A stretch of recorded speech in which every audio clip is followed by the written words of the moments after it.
안녕하세요. 이렇게 로마서 해설에 관심을 가져주셔서 감사드립니다. 지난 편에서 우리는 이런 이야기를 나눴습니다. 하나님의 심판 기준은 겉으로 보이는 모습이 아니라 실제 나의 삶, 나의 행위라고 했습니다. 그리고 어떤 집안이나 종교에 속해 있다고 해서 자동으로 면제되는 것이 아니라 개인이 어떻게 살았는지가 기준이라고 했습니다. 그러면서 이런 질문을 남겼었죠. 그럼 하나님의 기준이 정확하게 뭡니까? 어느 정도면 합격인 겁니까?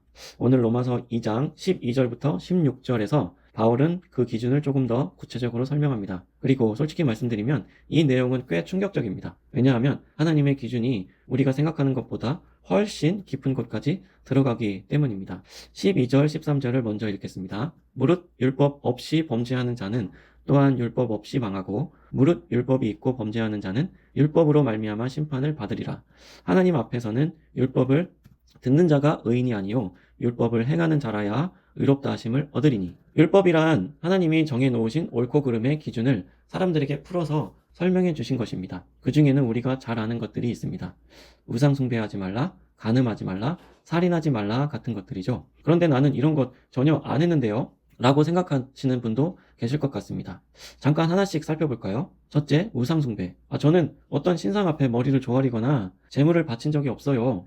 그런데 성경 골로새서에 보면은 3장에 탐심, 그러니까 무언가를 지나치게 욕심내는 마음 자체가 우상숭배라고 합니다. 어떤 종교적인 우상숭배 의식이 아니어도 저것이 내 것이었으면 좋겠다. 나는 더 가지고 싶다. 이런 탐내는 마음이 하나님은 우상숭배라고 심판하십니다. 두 번째, 간음.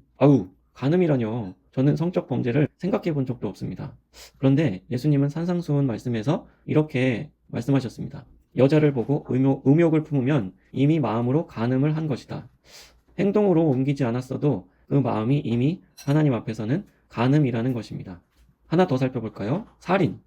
살인이라뇨. 저는 사람을 살인한 적은커녕 해친 적도 없습니다. 그런데 요한일서 3장에 보면은 형제를 미워하는 마음 자체가 살인이라고 합니다. 그렇죠. 사실 대부분의 살인이 마음으로부터, 미워하는 마음으로부터 시작되지 않습니까? 그러니까 하나님은 그 겉으로 나오는 행동뿐만 아니라 그 원인이 되는 마음까지 보신다는 거예요. 어떠십니까? 이 세 가지 공통점이 무엇이었죠? 하나님은 겉으로 드러난 행동뿐만 아니라 그 행동의 뿌리, 그 원인이 되는 마음도 심판하신다는 것입니다. 겉으로는 아무 문제 없어 보여도 우리 마음속에는 탐심, 음욕, 미움 같은 것들이 이미 있지 않나요? 한번 솔직하게 마음을 들여다봐 주시면 좋겠습니다.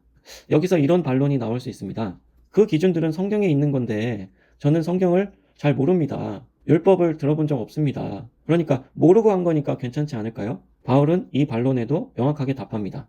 14절, 15절입니다. 율법 없는 이방인이 본성으로 율법의 일을 행할 때에는 이 사람은 율법이 없어도 자기가 자기에게 율법이 되나니 이런 이들은 그 양심이 증거가 되어 그 생각들이 서로 혹은 고발하며 혹은 변명하여 그 마음에 새긴 율법의 행위를 나타내느니라.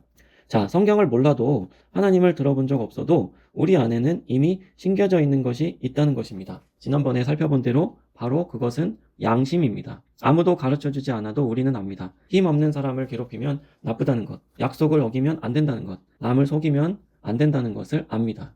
그 지식은 어디서부터 온 것일까요? 하나님께서 모든 사람의 마음속에 심어 놓으신 양심으로부터 온 것입니다. 실제로 세계 어느 문화권에 가도 기본적인 도덕 감각은 공통적으로 있습니다. 살인, 절도, 거짓말 같은 것은 다 금기시되고 문화마다 조금씩 다르게 표현되지만 뿌리는 비슷합니다. 이것이 우연일까요? 바울은 그것이 하나님의 흔적이라고 말합니다. 그래서 아무도 나는 몰랐다라고 핑계할 수 없는 것입니다. 16절은 이 모든 내용을 하나로 모읍니다. 곧 나의 복음에 이른 바와 같이 하나님이 그리스도로 말미암아 사람들의 은밀한 것을 심판하시는 그날이라.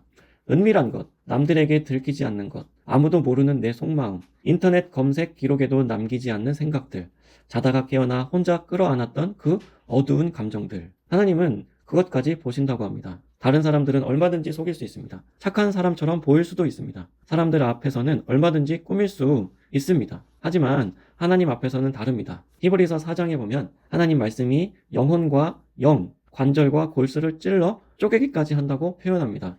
그만큼 하나님은 우리의 가장 깊은 곳까지 들여다보고 계신다는 겁니다. 그렇다면 솔직한 질문을 하나 드려도 될까요? 만약 지금 이 순간 내 모든 생각과 마음이 스크린에 공개된다면 어떨까요?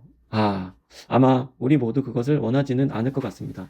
하지만 하나님 앞에서는 그 심판의 날에 은밀한 모든 것이 드러납니다. 오늘 우리가 살펴본 내용을 한번 정리해 보겠습니다. 하나님의 기준은 우리가 생각하는 것보다 훨씬 높습니다. 겉으로 보이는 행동만이 아니라 마음의 가장 깊은 것까지 보십니다. 그리고 율법을 알든 모르든 우리 안에 심겨진 양심이 이미 우리를 고발하고 있습니다. 그렇다면 이 앞에서 나는 충분히 도덕적이야 라고 자신있게 말할 수 있는 사람이 과연 있을까요?